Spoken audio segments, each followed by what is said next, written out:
Bismillahirrahmanirrahim. Assalamualaikum warahmatullahi wabarakatuh. Sahabat yang beriman, Nabi Ibrahim alaihissalam merupakan seorang nabi dan rasul dalam agama Islam. Dalam agama Nasrani dan Yahudi juga meyakini kenabian dan kerasulan beliau. Nabi Ibrahim telah mendapat gelar Khalilullah yang bermaksud sahabat Allah yang diberikan langsung oleh Allah Subhanahu wa Ta'ala. Selain itu, Nabi Ibrahim alaihissalam juga terkenal sebagai nabi yang membangun Ka'bah bersama anaknya Nabi Ismail alaihissalam. Baginda juga tergolong dari salah seorang dari 5 nabi ulul ajmi atau gelaran kepada nabi yang mempunyai ketabahan dan kesabaran luar biasa di dalam berdakwah. Nabi Ibrahim diutus untuk kaum Khaldan yang terletak di kota Ur, negeri yang kini disebut Irak. Dalam salah satu hadis disebutkan bahwa Nabi Ibrahim pernah berbohong sebanyak 3 kali. Rasulullah SAW bersabda, "Tidak pernah Ibrahim alaihissalam berdusta kecuali 3 kali." Hadis riwayat Bukhari. Sang Khalilullah juga mengakui saat manusia bertanya meminta syafaat dari beliau. Nabi Ibrahim berkata, "Sesungguhnya aku pernah berdusta 3 kali." Jika benar Nabi Ibrahim pernah berdusta 3 kali, seperti apa kebohongan beliau? Dusta ataupun bohong yang dilisankan Nabi Ibrahim sesungguhnya benar adanya dan mengandung kebaikan. Tidak satupun perkataan beliau yang bermakna sebenar-benar kedustaan ataupun kebohongan, melainkan sebuah tausiah. Berikut 3 kisah Nabi Ibrahim ketika berbohong. Kebohongan pertama. Orang-orang kafir Babilonia memiliki hari besar yang mereka rayakan tiap tahun di alun-alun kota. Ketika hari raya itu tiba, Nabi Ibrahim alaihissalam diajak oleh ayahnya untuk menyaksikannya. Namun ia tidak mau mengikutinya dengan alasan sakit. Seperti dalam firman Allah Subhanahu wa Ta'ala di dalam Al-Quran surat As-Saffat ayat 88 dan 89. Lalu dia memandang sekilas ke bintang-bintang. Kemudian dia Ibrahim berkata, "Sesungguhnya aku sakit." Nabi Ibrahim alaihissalam membuat alasan itu untuk melancarkan rencananya menghancurkan berhala-berhala yang akan ditinggalkan saat semua orang menghadiri perayaan besar tersebut. Kemudian ia pergi dengan diam-diam kepada berhala-berhala mereka. Lalu dia Ibrahim berkata, "Apakah kamu tidak makan? Kenapa kamu tidak menjawab?" Lalu dihadapinya berhala-berhala itu sambil memukulnya dengan tangan kanannya dengan kuat. Quran surat As-Saffat ayat 91-93. Nabi Ibrahim alaihissalam kemudian menghancurkan semua berhala dengan kapak, kecuali berhala yang terbesar. Lalu kemudian Nabi Ibrahim meletakkan kapak di tangan berhala terbesar tersebut. Kebohongan kedua. Setelah Nabi Ibrahim alaihissalam menghancurkan semua berhala, kecuali yang terbesar, dan meletakkan kapak di tangan kanan berhala terbesar itu, masyarakat yang baru kembali dari perayaan kaget melihat sesembahan mereka hancur. Mereka berkata, "Siapakah yang melakukan perbuatan ini terhadap Tuhan-Tuhan kami? Sungguh dia termasuk orang-orang yang zalim." Surat Al-Anbiya ayat 59. Kemudian di antara mereka ada yang berkata, "Kami mendengar ada seorang pemuda yang mencela berhala-berhala itu, namanya Ibrahim." Quran surat Al-Anbiya ayat 60. Menurut Ibnu Mas'ud, mereka yang menunjuk bahwa Nabi Ibrahim alaihissalam pelakunya adalah mereka yang pernah mendengar Nabi Ibrahim berkata, "Dan demi Allah, sungguh aku akan melakukan tipu daya terhadap berhala-berhalamu setelah kamu pergi meninggalkannya." Quran surat Al-Anbiya ayat 57. Nabi Ibrahim alaihissalam kemudian dibawa dan disidang. Setelah berkumpul, mereka bertanya, "Apakah engkau yang melakukan perbuatan ini terhadap Tuhan-Tuhan kami, wahai Ibrahim?" Dia Ibrahim menjawab, "Sebenarnya patung besar itu yang melakukannya." Quran surat Al-Anbiya ayat 62-63. Nabi Ibrahim alaihissalam berkata seperti itu agar mereka segera menjawab bahwa patung-patung itu tidak dapat berbicara, hingga akhirnya mereka mengakui bahwa patung-patung itu hanyalah benda mati yang tidak bisa berbuat apa-apa. Kebohongan ketiga. Pada suatu hari Nabi Ibrahim alaihissalam bersama istrinya Syaroh datang ke suatu tempat yang dikuasai seorang Fir'aun zalim untuk menetap sementara di sana. Fir'aun itu diberitahu oleh ajudannya bahwa ada seorang lelaki yang tinggal bersama wanita yang sangat cantik jelita. Fir'aun tersebut mengutus utusannya untuk menemui Ibrahim. Sang utusan bertanya, "Siapakah wanita yang tinggal bersamamu?" Nabi Ibrahim alaihissalam menjawab, "Dia adalah adikku." Lalu Nabi Ibrahim alaihissalam mendatangi Syarah dan berkata, "Wahai Syarah, di muka bumi ini tidak ada orang yang beriman kecuali aku dan kamu. Dan di depan sana ada seseorang yang datang dan bertanya kepadaku tentang dirimu. Maka aku katakan padanya bahwa kamu adalah adikku. Oleh karena itu, janganlah kamu katakan yang lain selain yang aku katakan." Maksud ucapan Nabi Ibrahim alaihissalam yang mengatakan bahwa Syarah adalah adiknya adalah saudara seagama, uhtun fiddin. Sedangkan maksud di muka bumi ini tidak ada seorang pun yang beriman kecuali aku dan kamu adalah tidak ada pasangan mukmin lain selain aku dan kamu. Alasannya adalah karena Nabi Lut alaihissalam pada saat itu juga beriman sama seperti mereka. Nabi Lut alaihissalam adalah keponakan Nabi Ibrahim alaihissalam. Menurut sejarawan, Fir'aun dalam kisah tersebut merupakan saudara dari Ad-Dahak, Fir'aun yang sangat terkenal kezalimannya. Fir'aun tersebut bernama Sinan bin Ulwan bin Ubaid bin Auz bin Imlak bin Lamwaj bin Syam bin Nuh. Sedang riwayat Ibnu Hisham dalam kitab At-Tizan menyebutkan Fir'aun tersebut adalah Amru bin Umrul Qais bin Mailefon bin Syaba. Sahabat yang beriman, itulah 3 kebohongan yang dilakukan oleh Nabi Ibrahim alaihissalam. Dan kebohongan itu adalah kebohongan yang dibenarkan oleh Allah Subhanahu wa Ta'ala karena mengandung kebaikan dan tausiah. Wallahu a'lam. Wassalamualaikum warahmatullahi wabarakatuh.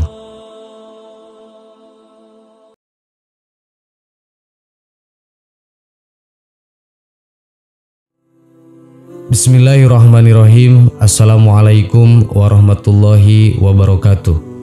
Sahabat yang beriman, iman kepada utusan Allah atau Nabi dan Rasul merupakan perkara yang wajib ada pada diri setiap muslim. Allah Subhanahu wa Ta'ala memilih ribuan orang untuk diangkat menjadi Nabi, dan di antara ribuan itu terdapat ratusan yang juga didaulat menjadi Rasul. Sebelumnya, perlu diketahui perbedaan mendasar antara Nabi dan Rasul. Nabi merupakan seseorang yang mendapatkan wahyu dari Allah untuk dirinya sendiri dan tidak wajib menyampaikannya kepada umatnya. Sedangkan Rasul adalah seseorang yang mendapatkan wahyu dari Allah lalu wajib untuk disampaikan kepada umat. Dari banyak Nabi dan Rasul yang ada, hanya 25 nama yang wajib diketahui oleh umat Islam.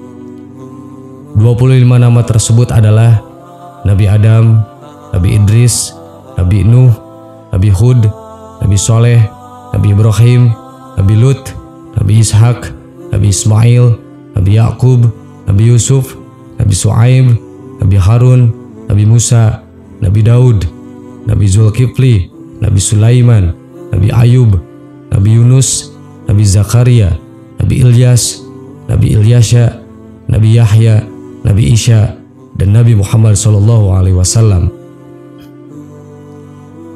Untuk nama yang terakhir tersebut, Nabi Muhammad SAW adalah penutup Nabi dan Rasul, sehingga setelah beliau tidak ada lagi utusan Allah Subhanahu wa Ta'ala.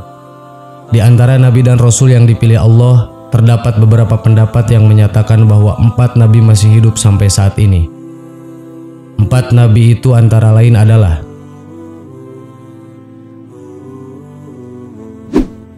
1. Nabi Isa alaihissalam.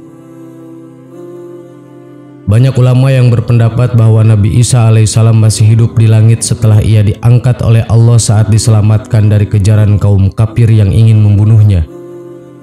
Peristiwa itu diabadikan dalam Al-Quran surah An-Nisa ayat 157 yang artinya, "Dan karena ucapan mereka, sesungguhnya kami telah membunuh Al-Masih, Isa putra Maryam, Rasul Allah, padahal mereka tidak membunuhnya dan tidak pula menyalibnya. Tetapi yang mereka bunuh ialah orang yang diserupakan dengan Isa bagi mereka. Sesungguhnya orang-orang yang berselisih paham tentang pembunuhan Isa benar-benar dalam keraguan-raguan tentang yang dibunuh itu. Mereka tidak mempunyai keyakinan tentang siapa yang dibunuh itu, kecuali mengikuti prasangka belaka. Mereka tidak pula yakin bahwa yang mereka bunuh itu adalah Isa." Quran Surat An-Nisa ayat 157. 2. Nabi Khidir alaihissalam. Guru dari Nabi Musa alaihissalam ini diyakini masih hidup sampai saat ini. Hal ini didasarkan karena Nabi Khidir mendapatkan tugas dari Allah untuk mengajarkan ilmu hikmah kepada para wali Allah. Selain itu, dalam karangan Syekh Muhammad bin Ahmad dikatakan bahwa Rasulullah SAW pernah bersabda, ada seorang anak dari Sam bin Nuh telah meminum air kehidupan, lalu ia dapat hidup lama.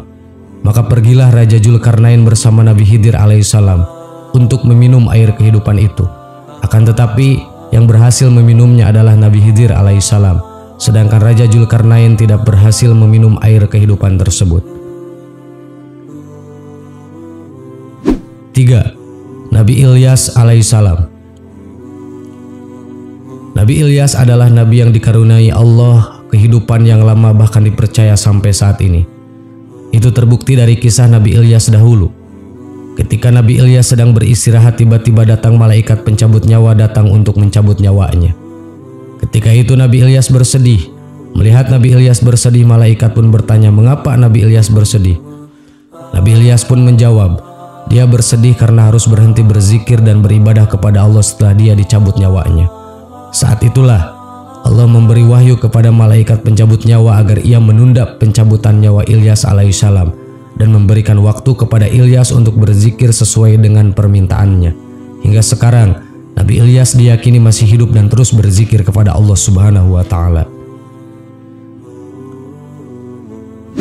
4. Nabi Idris alaihissalam. Nabi Idris adalah seorang nabi yang pertama kali diberikan tugas untuk menyampaikan risalah kepada kaumnya dan diberi hak kenabian oleh Allah setelah Adam alaihissalam.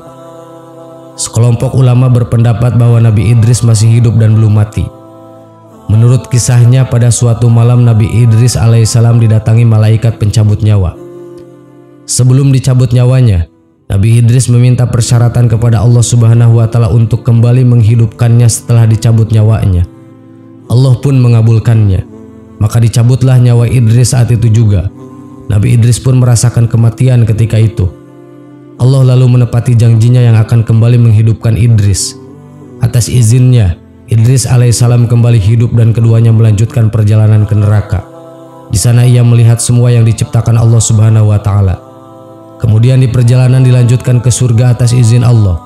Nabi Idris dapat melihat pemandangan di dalam surga dengan segala macam kenikmatan yang disediakan oleh Allah Subhanahu wa Ta'ala hanya dari pintunya.